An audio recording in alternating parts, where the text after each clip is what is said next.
세금을 안 내도 되는 방법이 있다면 당신은 어떻게 하시겠습니까?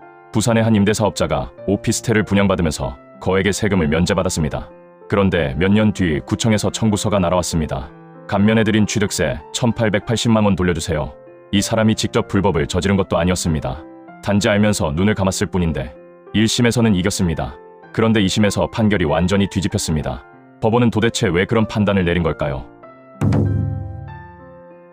이 이야기가 궁금하시다면 지금 바로 좋아요와 구독 부탁드립니다. 영상 만드는데 정말 큰 힘이 됩니다. 2019년 부산 수영구에 사는 50대 자영업자 김태수 씨의 이야기입니다. 김태수 씨는 그의 수영구에 위치한 전용 60제곱미터 이하 오피스텔을 분양받았습니다. 당시 정부는 임대사업자로 등록하면 오피스텔 취득세를 통째로 면제해주는 정책을 시행하고 있었습니다. 취득세라는 건 부동산을 살 때 딱 한 번 내는 세금인데요. 이 오피스텔 한 채에 붙는 취득세가 무려 1,880만 원이었습니다. 김태수 씨는 임대사업자로 등록하고 이 돈을 한 푼도 내지 않았습니다. 왜 정부는 이런 혜택을 줬을까요? 그 이유는 딱 하나입니다. 서민들이 살 집을 더 많이 공급하기 위해서입니다.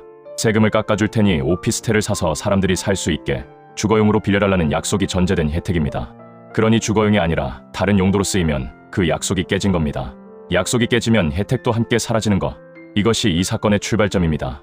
2020년 6월부터 김태수 씨는 이 오피스텔을 임차인들에게 빌려줬습니다. 계약서에는 분명히 주거용이라고 적혀 있었습니다. 그런데 이상한 일이 벌어졌습니다. 임차인들이 이 오피스텔에 전입신고도 하지 않은 채 에어비앤비나 숙박 공유 플랫폼에 방을 올리기 시작한 겁니다. 낯선 사람들이 캐리어를 끌고 들어왔다 나갔습니다. 며칠씩 머물다 가는 여행객들이 드나들었습니다. 이건 주거가 아니라 숙박업이었습니다. 그것도 관청에 신고조차 하지 않은 불법 숙박업이었습니다. 김태수 씨는 이 사실을 알고 있었습니다. 그런데 그는 아무런 조치도 취하지 않았습니다. 임대료는 꼬박꼬박 들어오고 있었고 임차인들도 조용히 자기 일을 하고 있었으니까요. 내가 직접 숙박업을 하는 것도 아닌데 굳이 문제 삼을 이유가 없다고 생각했습니다. 그렇게 2020년부터 2023년까지 약 3년이 흘렀습니다. 그러던 어느 날 임차인들이 불법 숙박업으로 적발됐습니다. 그리고 얼마 지나지 않아 수영구청에서 고지서가 날아왔습니다. 취득세 등 1,880만 원을 납부하시기 바랍니다. 김태수 씨는 분했습니다. 내가 직접 숙박업을 한 것도 아니고 임차인이 한 일인데 왜 나한테 세금을 물리는 거냐며 바로 소송을 제기했습니다. 그리고 1심에서 이겼습니다. 1심 재판부는 김태수 씨의 손을 들어줬습니다. 판단의 근거는 이것이었습니다. 임대 외의 용도로 사용한 주체는 임차인이지 임대사업자가 아니다. 임차인이 다른 용도로 사용했다는 이유만으로 임대사업자에게까지 세금을 추징하는 것은 법이 정하지 않은 내용을 있는 것처럼 적용하는 것이다. 세금은 법에 딱 정해진 대로만 부과해야 한다는 조세법률주의 원칙상 이건 허용될 수 없다. 김태수 씨는 안도의 한숨을 내쉬었습니다. 이제 다 끝났다 싶었습니다. 그런데 구청이 가만히 있지 않았습니다. 구청이 항소했습니다. 2심 재판은 전혀 다른 방향으로 흘렀습니다. 부산고등법원은 1심과 정반대의 판단을 내놓았습니다. 핵심은 딱 하나였습니다. 당신이 알고 있었다는 것. 임차인이 숙박업을 하고 있다는 사실을 임대사업자가 알면서도 그냥 내버려뒀다면 그건 임대사업자 스스로 주거 외 용도로 사용한 것과 같다고 봐야 한다는 것이었습니다. 2심은 구청의 손을 들어줬습니다. 김태수 씨는 다시 한번 법정 싸움을 이어갔습니다. 이번엔 대법원이었습니다. 대법원은 이 사건에서 아주 중요한 법리를 정리했습니다. 원칙적으로 세금 추징의 대상이 되는 행위는 임대사업자 자신의 행위입니다. 임차인이 마음대로 다른 용도로 사용했다고 해서 무조건 임대사업자 탓으로 돌릴 수는 없다는 것입니다. 여기까지는 1심의 논리와 비슷합니다. 그런데 대법원은 여기서 중요한 예외를 인정했습니다. 그 예외가 바로 이겁니다. 임대사업자가 임차인과 짜고 친 경우는 물론이고 짜지 않았더라도 그 사실을 알면서도 임대를 계속한 경우 이 두 가지는 임대사업자 스스로 한 행위와 같다고 본다는 것입니다. 여기서 중요한 포인트가 있습니다. 반드시 임차인과 결탁해서 공모했어야만 책임지는 게 아닙니다. 알고 있었다는 거 그것만으로도 충분합니다. 왜 그렇게 봐야 할까요? 쉽게 비유해볼게요. 친구가 내 차를 빌려서 음주운전을 하려 합니다. 그런데 내가 그 친구가 술을 마셨다는 걸 알면서도 차 열쇠를 건넸습니다. 직접 운전한 건 친구이지만 나도 책임에서 자유로울 수 없겠죠. 임대사업자도 마찬가지입니다.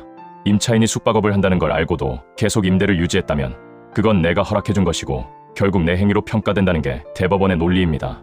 법이 적극적으로 눈 감아준 행위까지 보호해주지는 않는다는 것이죠. 대법원은 2심의 판단이 옳다고 보고 김태수 씨의 상고를 기각했습니다. 1심에서 이겼던 판결이 2심에서 뒤집히고 대법원에서 최종 확정되는 순간이었습니다. 결국 1,880만 원은 김태수 씨가 다 내야 했습니다. 알면서 눈을 감은 것, 그 단 하나의 선택이 모든 것을 바꿔놓았습니다. 그렇다면 이 판결이 우리 일상에 어떤 의미를 줄까요? 임대사업자라면 특히 귀를 기울여 주세요. 먼저 예방이 최선입니다. 임차인을 처음 구할 때부터 실제 거주 의사가 있는지 꼼꼼히 확인해야 합니다.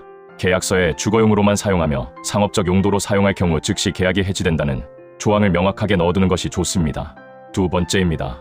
계약서에 주거용이라고 써 있어도 그것만으로 끝이 아닙니다. 법은 형식이 아니라 실질을 봅니다.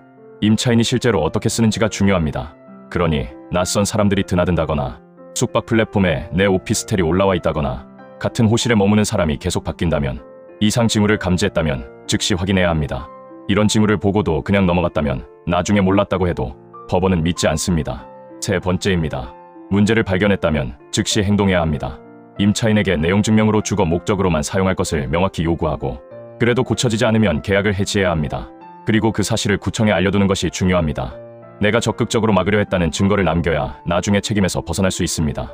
기록을 남기는 것이 나를 지키는 가장 확실한 방법입니다. 세금 혜택이라는 건 그냥 공짜가 아닙니다. 서민 주거 안정이라는 사회적 약속을 지키는 대가로 주어지는 겁니다.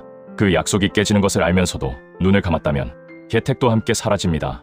오늘 판례의 핵심을 한 문장으로 정리하겠습니다. 세금 혜택에는 책임이 따르고 알면서 눈 감는 것도 결국 내가 한 것입니다. 오늘 판례 이야기가 유익하셨다면 좋아요, 구독 꼭 좀 부탁드립니다. 영상을 만드는데 큰 힘이 됩니다. 다음 시간에도 더 유익한 판례로 다시 찾아뵙겠습니다.